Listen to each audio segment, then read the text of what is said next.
Hey, it's Olin. Today I'm going to talk about Legion's world and quest design and what it might be in the future. Legion's flow is a big departure from what we've experienced up until now, which can be a good thing. There are things that could change but haven't, and if it doesn't change in future expansions, that could be a missed opportunity. I'll tell you what that is in a minute. Earlier I made a video about leveling up in Legion and how world scaling sort of takes away the feeling of becoming stronger as we go through the quest content. This video will expand on the idea of world scaling and tackle the following question. Should we still have zones? The Broken Isles and its main quests share some similarities to games like Dragon Age and The Legend of Zelda. Here's the high-level overview.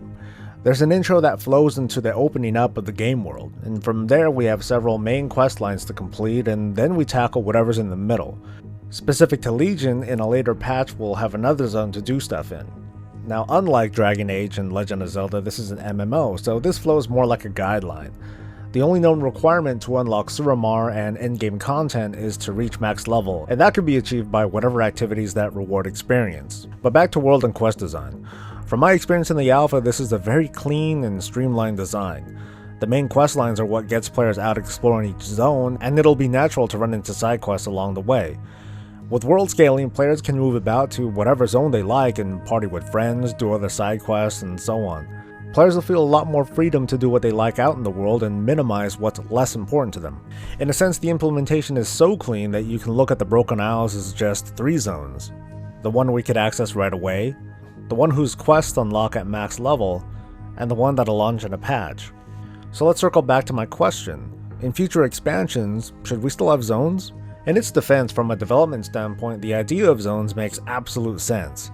Each zone is modular and can be managed more easily. The team can assign the general theme to a zone and build on those ideas to give each of them their unique identity. If the Broken Isles was constructed as a single zone from the ground up, getting all this together could be cumbersome because of the very close relationship between quest and world design. Even small change in the terrain or quest flow risks disrupting every other operation. Tackling each zone separately compartmentalizes the maximum damage possible if a redesign was needed. These concerns are very real. Can they be overcome to bring in a zoneless paradigm? I'd argue yes, but first, why bother? World scaling gives Blizzard an opportunity to remove some of the restrictions of creating separate zones in the first place. The most significant of these is physical. Throughout WoW, most inland zones and a good number of coastal zones have used an embarrassing amount of impassable mountainous terrain to separate themselves from each other. Mulgore would be a pretty standout offender. Fencing off zones like this made sense during classic WoW, but with world scaling in mind, this idea is dated and unnecessarily restrictive. World design without these barriers opens up an opportunity to create open space for whatever Blizzard wants. It can be as simple as just pretty environments for the sake of ambiance, and it can give the feeling of a world that flows more naturally when traveling from place to place. But both world and quest design are interconnected like I mentioned earlier. Creating one megazone does indeed spike the likelihood of issues.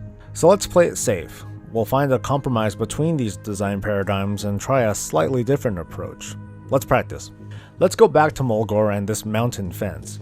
Keep in mind that this is only an example and I'm not campaigning for another cataclysm that destroys all the mountains in Azeroth. Anyway, Mulgore is surrounded by mountains on nearly all sides, as well as zones that are at a much higher level, since Mulgore is a starting zone. Now let's apply our changes and remove most of the surrounding mountains, and then apply world scaling. Now fresh players will find that after leaving Camp Narache, there's a crazy big world out there to explore, and they can get right into it, or they can head up north to Thunder Bluff to pick up whatever suggested quests there are. Now for an in-game look. The western side of Thunder Bluff is there, to the right of the screen, with Desolace further west to the left. It'd be pretty odd to have players look down from Thunder Bluff and see the grey waste of Desolace looking right back at them. And here's a reference view from that ledge, and you can deduce that yeah, it would be kinda weird for the wasteland to be so close to home. Eliminating the fence isn't enough. From Mulgore, the green can slowly regress into a Desolace gray to illustrate the decay from like the demonic influence or whatever it is that made Desolace gray in the first place. A few quests in this area from some environmental activists can help enhance this and remind players that Thunder Bluff isn't ignoring the problem. This is just one possible example of what can be done, but again, I prefer to not have another cataclysm. And the Broken Isles are literally islands, so we'll forget about Legion. Now, if a zoneless world were to happen, it'd be for the next expansion. So let's make one. and we'll design it around what we know about typical WoW development, just without zones.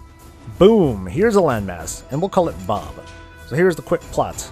At the end of Legion, Gammon killed Khadgar for whatever reasons and ran off to here, some big landmass that bad guys or whatever go to. We land here on Southern Bob to start our search, which is kind of like the introduction experience. By the end, we get a few clues as to where Gammon might have run off to, like here and well, all these other places. And we hear about some advanced nation that closed its borders off to like everyone, and that's up here. Our main objective is to hunt down Gammon, but each of these major points aren't exactly zones, but just places where main storylines take place, and dotted everywhere are different side objectives. Each main story is involved with either the search for Gammon or something to do with that nation up north, all written in a way that doing them in any order won't feel awkward. At max level, that closed off nation becomes accessible for, well, whatever reason, and finishing every main storyline at that point unlocks an additional questline up north. Notice that we didn't zone places off, we just put some arbitrary points in places where main storylines will take place, and of course we can tackle each place in any order we want. But we didn't draw any terrain. No forced valleys or mountains or islands or anything like that which would stop the player from going in any which direction. Nor is there necessarily like a jungle zone, a desert zone, an ice zone, and so on. The environments can still be there of course, but it doesn't have to be like this predominant theme for each area. I'm no designer though, so I'll be honest and say this area sucks by default, but hopefully you get the idea. There certainly can still be specific areas that have a strong theme and narrative specific to that location, but I think Blizzard has stepped on something amazing, and has found a whole new freedom to develop rich, open areas, as well as quests that immerse players enough that, before they know it, they've traveled like halfway across the map.